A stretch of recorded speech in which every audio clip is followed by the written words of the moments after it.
Tak dnes boli úplne iné podmienky ako predošlý silný vietor, slnečno, čo oveľa viac lopta letí, ťažko sa veľmi kontroluje a jednoducho bol super dnes lepší, oveľa lepšie sa prispôsobil podmienkám. A jeho hra je založená na tom, že rozbíja supera, veľa rotácií, je to ľavák, čo je ťažké si zvyknúť, doteraz som hral so žiadnym ľavákom na turnaji, takže dnes tam bolo príliš veľa faktorov, čo hralo pre ňoho a on sa oveľa lepšie prispôsobil vlastne týmto podmienkam dnešným a vyhral zaslúžene. Mal tam pár svetových úderov, tie kraťasenie, ktoré boli úplne neuveriteľné, takže podal taký naštandardný výkon, ktorý sme moc nečakali od neho.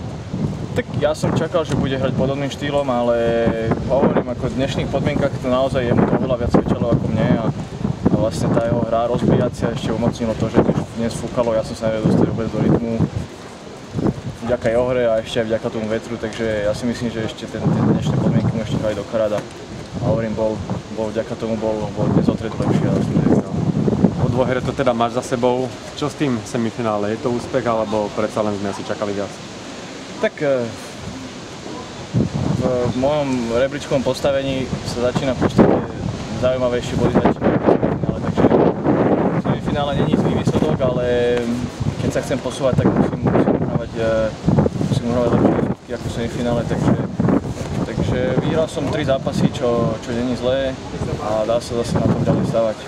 Super, to mi stačí. Keby ste ešte mohli prezradiť ďalší program turnajový?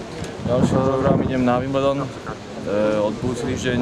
Dostali sme sa aj do štvorhry s Hansom, takže ideme na štvorhru určite potom, ak sa náhodou nekvalifikujeme dvojhru a potom zase pokračujem na Antuke na Challengeru.